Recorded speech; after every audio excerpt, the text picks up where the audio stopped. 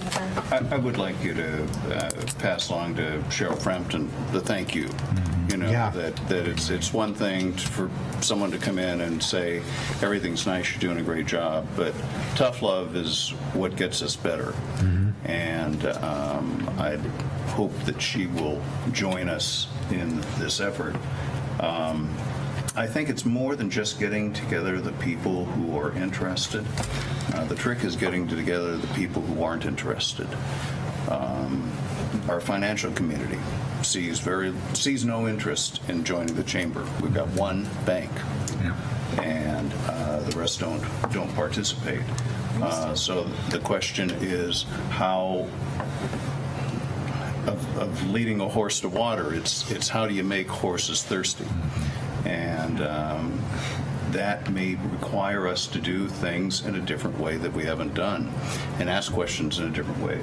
And maybe try and find some money to bring in a consultant to help us look at it from a different standpoint and to focus on things. Because we're going to have a decision in some of our lifetimes, maybe not in mine, but on the question of a bypass through Canby. That in order for this area to grow, we're going to need immediate access, direct access to I-5. If you had your preference, would you have a bypass, a beltway, around Canby? Would you take the through traffic away from 99? So there's some questions that affect the next century's worth of growth and business that some of us are going to get to answer. Yeah, it's interesting you bring that up. Recently driving through out 99W, I had to go to McMinnville for a work thing, and they now have that to go through over the last couple of thanks, Dan.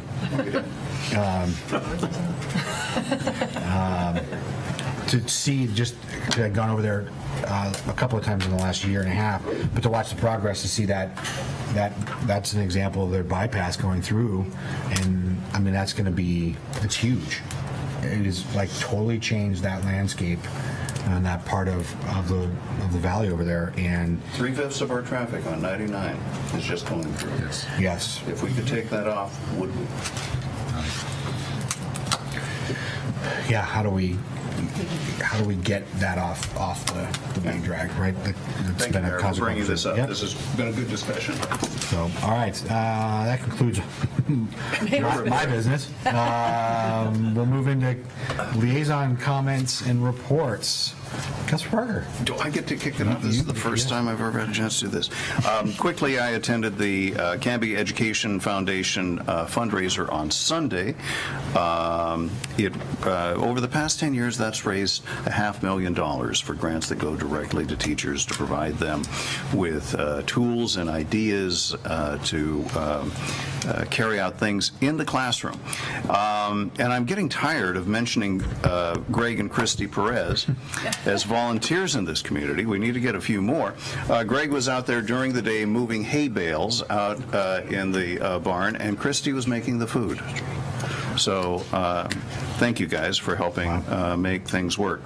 Another person who makes things work is Carol Palmer, the head of our Historic Review Commission. She and her committee went out, got training on how to safely clean headstones, and spent a day in the rain cleaning Baker Prairie Cemetery. So Carol and volunteers, thanks for cleaning up our history, I guess you could say.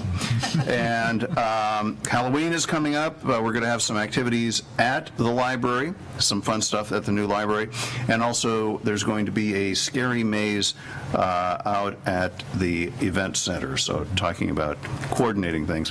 And then finally, of course, day after tomorrow, Friday, October 8th, is First Friday, and I understand Judson Roy has some new inventory in, so come on down and take a look at some furniture.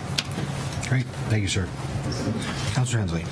Thank you, Mr. Mayor. I likewise attended the Chamber luncheon, and I will be attending the C4 forum tomorrow.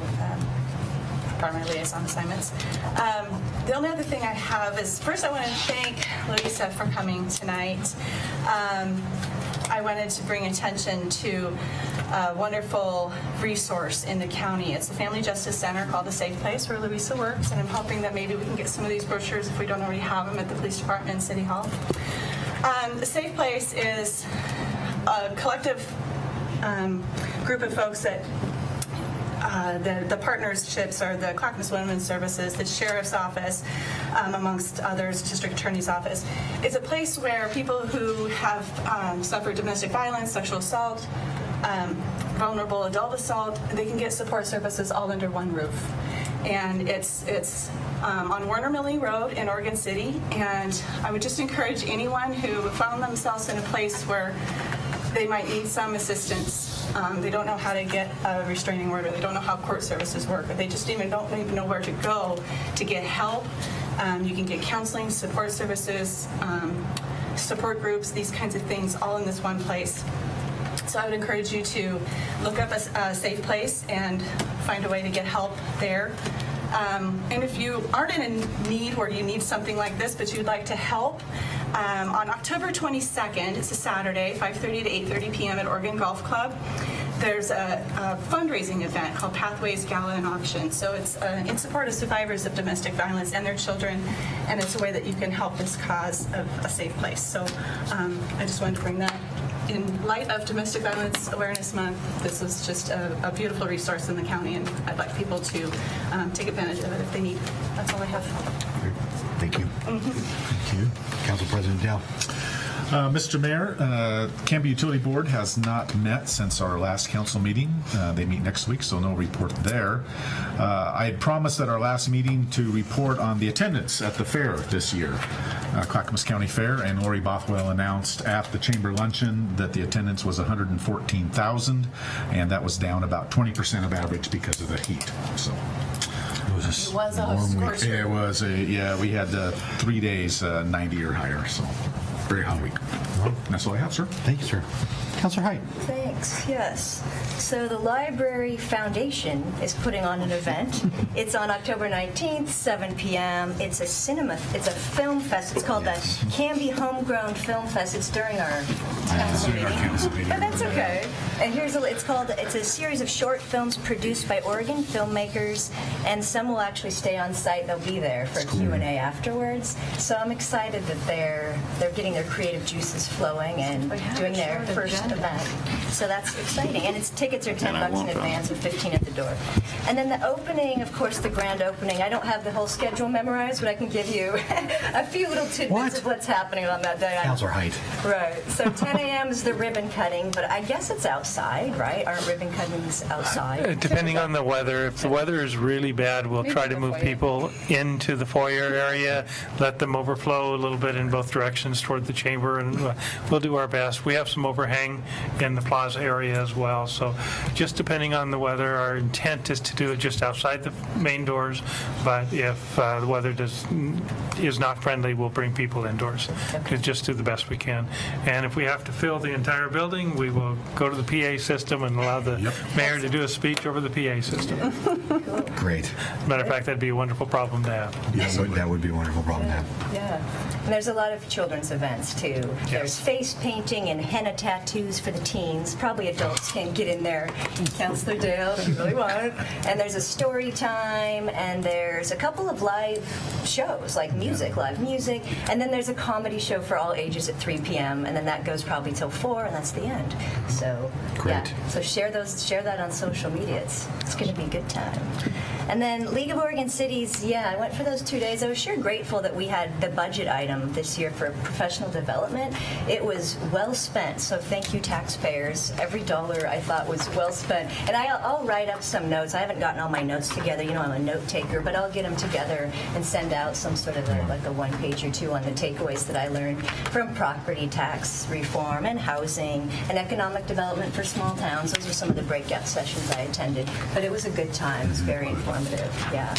And then I attended the chamber luncheon yesterday with a lot of you. And the headstone cleaning, I attended too, Councilor Parker. It hardly rained. It was 2 hours. We had a metal brush and a plastic scraper, and we went to town on the lichen and the moss. A great group of dedicated volunteers, really, from the Historic Society, or the Review Committee, and the Canby Historic Society. So they teamed up. There'll be another cleaning eventually, and then they're going to reopen it, rededicate it in the spring, and maybe put a cool fence up. But anyway, progress is being made, and so, good organization there. And then justserve.org, I got an email from Dave Rankin. I don't think he could make it tonight, but he's got a big parks cleanup going on again this Saturday from 9 to 1. Okay. And it is at Canby Community Park. And apparently there's 2 different events going on. So there's 10 volunteers needed with string trimmers to string trim and cut back 3 feet on each edge of the wetlands nature trail, and then 40 plus needed to pick up litter and debris in the main body of the park along the riverbank. So he already has masses of volunteers because he's good like that, but he'd happily take more if anybody wants to come. So that's this Saturday. And then, the bike and walk to school. I missed it this year. I'm glad you did it, Mayor. Right. It was fun. Usually we try to get some Eccles folks involved, but, maybe next year. So, that was today. Yeah. Very good. That's all I've got. Great. Thank you. Councilor Coleman. Mr. Mayor, at the last Planning Commission meeting I attended, they had a public hearing on a request for annexation and zone change of approximately 1.5 acres on North Oak Street. This was approved, and they initially nominated Tyler Smith to be vice chair of the Planning Commission, and he declined because he said he was going to apply for the open seat on the council. So they did nominate Larry Boatwright to be vice chair of the Planning Commission, and that was approved. The Planning Commission has received an application for a new planning commissioner. He's been interviewed by John Savory. He's being recommended by the planning chair. He's a construction project manager, and so he has a solid construction background. And let's see. Next Planning Commission meeting will be this next Monday, October the 10th, in the new Library and Civic Building. Okay, they get to use it before we do? Yeah. That's not quite fair. I attended the last Traffic Safety Committee meeting. There were 9 in attendance, and one of our members, Dick Templeman, he's been working very closely with Public Works, and they've been great about moving the digital signs around, spending some time out on 13th to try to get some counts, some speed on what times of the day the speeding's occurring and how many cars are going by. And this is valuable information to share with the traffic officer, Nolan Booth, because we also take into account future developments so we can try to get the attention of the busier streets and keep our neighborhoods safer.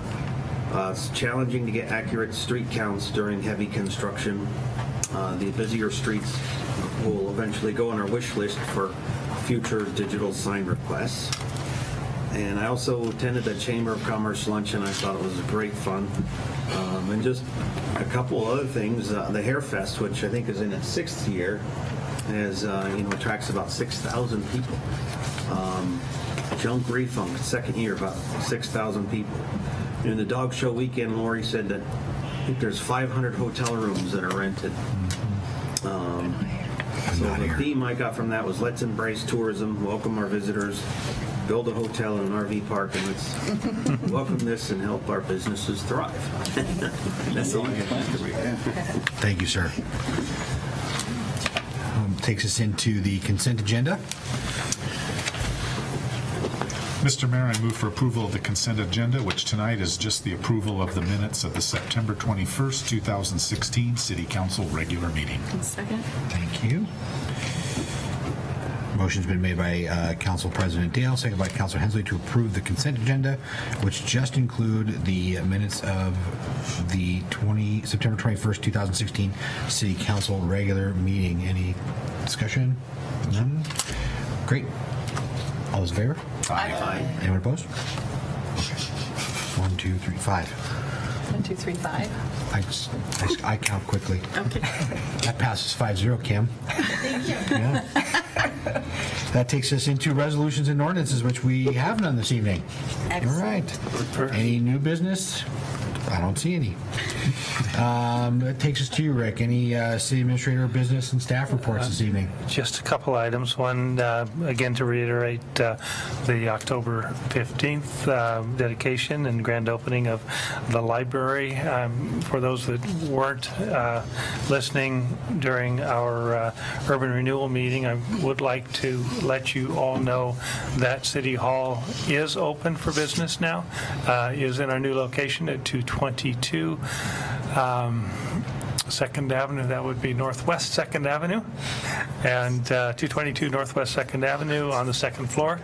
And we are still working out a lot of technical details relative to access and security. So as you come in, please follow the little arrows that will take you around to a door that actually works. We hope that we have all of them working in good order in the next couple days. We're making great progress. I need to compliment Amanda Zyber, not only for the extraordinary job that she did throughout the project, but most particularly for the last 3 months when she's been coordinating so much, including the move that went better than anybody could possibly have hoped for, and working with the subcontractors to work out all the details and the bugs that we're trying to get out that are a normal part of opening up any new structure as complex as the one that we have. So just really want to compliment Amanda for the work that she did.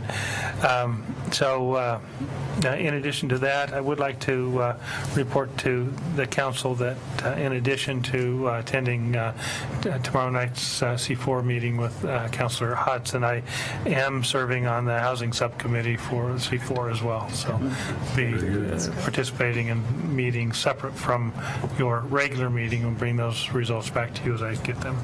Thank you for doing that, Rick. Appreciate it. Can I mention something? Just because I would be remiss if I don't. There's this phenomenon here recently in mostly the media that has to do with clown sightings. Yes. And I know the collective gasp says it all here. There have been no sightings, no arrests, no credible threats in the city of Canby. So that's number one. And number two, it is just kind of a media and social media in particular scare. And we're coming up on Halloween. I think there's probably even going to be news media around here that covers it to a certain extent, seems to be. And I just think people always do better when they keep their reasonableness hat on, and just kind of realize don't overreact around Halloween time. Know your rights. Don't obviously be a victim of anything, but don't overreact. And if you do feel scared or whatnot, make sure and call the police. We have a super responsive, excellent police force that does have, I think, a nice, reasonable hat on at all times. So when in doubt, just call them and don't overreact. But try to remember that life is good and fun, and that these things aren't really happening around here. So to date, we don't have a candy clown. We do not. I can take that home to a particular person who Only Ronald McDonald. Clowns. I believe we have one right by McDonald. Okay, I'll tell her the only one in town's Ronald. Okay, thank you. Superheroes enough. Well, Mayor, on that, Thank you, Joe, because that, to Councilor Hensley's point, I also have a certain 12-year-old that was a little like, Dad, did you hear? And I was Already like, fearful of clowns. so I did generate an email to the chief and the lieutenant yesterday inquiring about rumors and more probably to assuage the concerns of a 12-year-old little girl of mine. I have a 10-year-old who did the same thing. So call in my So office. I was glad that I could tell her this evening that I have spoke to Lieutenant Tro, and there is no issues going on regarding that. And that I will say that there was a social media blitz yesterday that was quickly and appropriately handled by our police department that showed up. Just in case there was such a situation, and which I appreciate, and so there was nothing, and let's hope that stays that case. So, thank you, Joe. Yeah. Councilor Parker. Well, let's remember that it was 3 months ago that we all thought the world was going to fall apart because our children were going to be shot looking for Pokemon in somebody's pot farm or walk into a post because they weren't paying attention. So there'll be something new tomorrow, but the do not overreact is sage advice. Yeah. Thank you, Joe. Any other staff announcements? Kim, do you have anything that? Kim. No, I don't. No. I will say that, Joe, you are far behind on setting up your new office. Kim is done. She's unpacked and ready to go. She looks like she's lived there for 2 years. 3 hours. Well, because she's got to wrangle this group of clowns, so she's got to be done early. So Records done. I know. Yeah, the records room is. It's pretty cool. I know. I'm not a records guy necessarily, but that was pretty. It's pretty well set up. So Kim is it's uber organized. yes, she is. It's the second opportunity for citizen input. If anyone wants to come address on anything we've talked about, or you've heard something that went, oh, I really want to talk about that. No? Okay. Kim, there's probably not a whole lot to do action review-wise? Pretty long. You approve the consent agenda. Fantastic. Joe, do we have an exec session this evening? No, we do not. No? Joe, I got to come up with something so that we can just have an exec session. It seems like we haven't had one for so long. That's good. Just do one that isn't too troubling. Okay, all right. Non-litigation, there we go. Well, the last item on our agenda is to adjourn, and I need a motion to do I that. move that we adjourn this meeting. Anyone else want to second that one? Second. Are you sure? You didn't sound real That was my deep Okay, voice. that was- Sound voice. All right, the motion's been made by Councilor Hensley and seconded by Councilor Height to adjourn our meeting. All those in favor? Aye. Anyone opposed? All right, we are out 5-0. Canby, thank you. Good night.